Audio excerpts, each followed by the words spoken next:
Halo, jumpa lagi. Assalamualaikum. Football United ringan amatiran ala gue. Jadi kebetulan gue nih lagi ada urusan di Amsterdam. Terus gue pikir kenapa gue nggak mampir ke Amsterdam Johan Cruyff Arena untuk bikin konten video seperti biasa ya. Mungkin ya inilah dia stadionnya, stadion kebanggaan dari Ajax Amsterdam. Nah, kali ini gue mau ngomong apa? Apalagi kalau bukan ada kaitannya juga dengan Ajax ya, yaitu adalah seorang Erik ten Hag yang selalu dikabarkan akan menjadi manajer selanjutnya di Manchester United. Gua sudah bikin beberapa konten sebelumnya. Sebelumnya mohon maaf ya kalau ada pesawat lalu lalang, karena ini ternyata jalur mendaratnya pesawat juga ya di dekat Amsterdam Johan Cruyff Arena ini. Balik lagi, jadi bagaimana menurut gua? Jadi gini, memang betul di video-video sebelumnya, di beberapa video sebelumnya gua nih sempet meragukan ya kemungkinan seorang Erik ten Hag akan melatih Manchester United. Tapi setelah gue pelajari lagi, gue lihat-lihat lagi beberapa, baca-baca juga artikel, dan gue ngeliat juga ya, gue ikutin juga berita dan lain-lain. Gue berpikir sepertinya kemungkinan itu cukup atau semakin besar. Paling tidak itu yang ada di kepala gue. Kenapa? Karena begini, sebelumnya yang gue ragukan dari seorang Erik ten Hag ketika akan ke Manchester United itu adalah satu dari sisi support dari manajemen, dimana dia di Ajax Amsterdam ini sangat-sangat mendapat support yang cukup baik dari manajemen karena dia punya Mark Overmars di sana. Hubungan Mark Overmars dengan Edwin van der Sar juga bagus. Lalu yang kedua adalah dari sisi staf kepelatihan, di mana staf kepelatihan dari Erik ten Hag di Ajax Amsterdam ini betul-betul Ajax banget ya. Jadi dia ini cukup nyaman ya, katakanlah dalam itu tadi mengolah strategi yang dia inginkan dikombinasikan dengan sistem yang ada di Ajax, baik itu sistem development, filosofi sepak bolanya dan lain-lain. Nah, dari satu lagi di nomor 3 adalah adaptasi kepada itu tadi sepak bola Liga Inggris. Setelah gua pikir-pikir ya, untuk urusan pertama adalah hubungan dengan manajemen. Nah, sekarang ini kan manajemen pelan-pelan ini mulai, gua nggak mau ngomong dikendalikan ya, tapi mulai dipengaruhi oleh Ralf Rangnick. Kenapa? Karena perannya dia sebagai manajer interim selanjutnya, sebagai konsultan ini kan dia meminta power di posisi tersebut.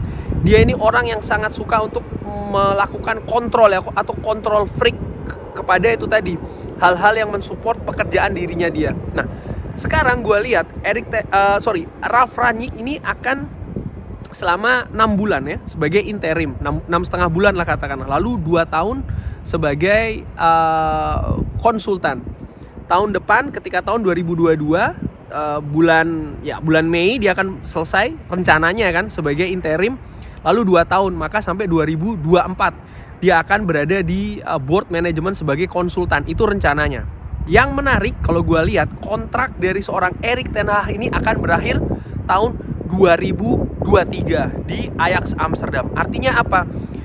Kalau untuk tahun depan gue pikir Erik ten Hag ini datang ke Manchester United, kalau itu memang mungkin ya, gue pikir kemungkinannya tidak besar sebesar kalau dia datang ke Manchester United tahun 2023. Kenapa? Karena Manchester United tidak perlu, nomor satu, karena Manchester United tidak perlu mengeluarkan uang transfer, di mana Manchester United ini dalam 2 periode terakhir dari 2 manajer terakhir ini cukup besar ya, memberikan uang kompensasi. Pemecatan Jose Mourinho, Ole Gunnar Solskjaer, ini terlalu banyak dibuang duitnya ke sana. Dan apakah dia ingin juga mengeluarkan uang lagi untuk transfer pelatih atau manajer dari klub lain? Ini menurut gue juga jadi tanda tanya ya. Karena itu tadi harus dikeluarkan uang kompensasi yang tentu saja biaya transfernya tidak sebesar kalau Manchester United mendatangkan atau klub mendatangkan pemain, tapi tetap saja ada uang yang harus dikeluarkan di situ. Tapi kalau mendatangkan 2023 sekali lagi itu gratis. Dan satu faktor lagi, gue semakin kesini gue semakin berpikiran ada kemungkinan Ralf Rangnick ini tidak 6 bulan saja, tapi akan diperpanjang lagi sampai 1 musim ke depan. Artinya tahun 2022-2023 masih tetap manajernya adalah seorang Ralf Rangnick.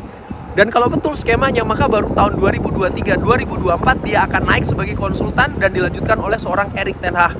Kemungkinan itu bisa saja terjadi. Lalu yang kedua soal staff. Memang betul di sini dia memang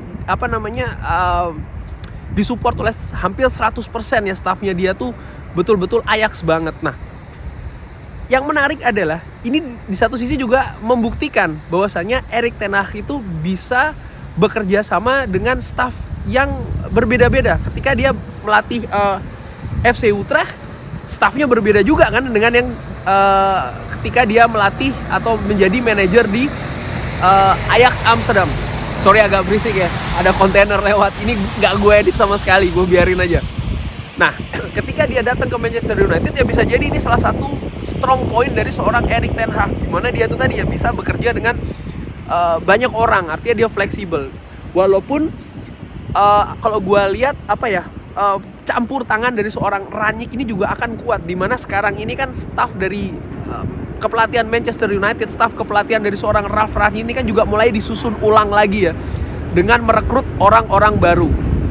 Nah, lalu di faktor ketiga, belum punya pengalaman di Liga Inggris Premier League.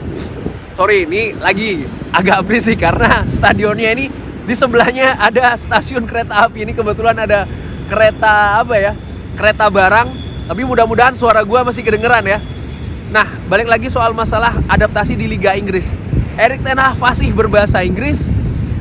Dia punya pengalaman yang bagus di Europa Champions League yang menurut gue mungkin bisa dijadikan sebagai dasar pengetahuan dia untuk pindah ke liga lain. Walaupun menurut gue faktor ketiga ini justru yang rawan. Tapi sekali lagi, dengan adanya seorang Ralf Rangnick di klub, baik itu sebagai interim dulu sekarang, dimana dia akan menata jalannya ya, lalu nanti mungkin baru di tahun keduanya dia akan naik sebagai konsultan.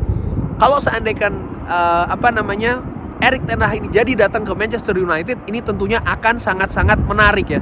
Tapi sekali lagi gue belum bisa melihat bahwasanya akan dapat garansi kalau Manchester United itu akan sukses ya kan, lalu penampilan atraktif dan lain-lain. Ya kalau seandainya tiga hal tadi itu bisa tersusun, bisa tertata dengan rapi, baru kemudian pelan-pelan bagaimana Erik ten Hag ini akan meneruskan permainan atau sistem atau juga filosofi yang sekarang sedang dibangun oleh Ralf Rangnick ini dengan lebih baik lagi ya. Dan ya mudah-mudahan sih glory time akan datang. So kurang lebih demikian konten yang gue bikin di depan Johan Cruyff Arena tentang ya bagaimana gue melihat seorang Erik ten Hag apakah memungkinkan datang ke Manchester United atau tidak. Thanks for watching, jangan lupa sholat, like and subscribe. Assalamualaikum warahmatullahi wabarakatuh.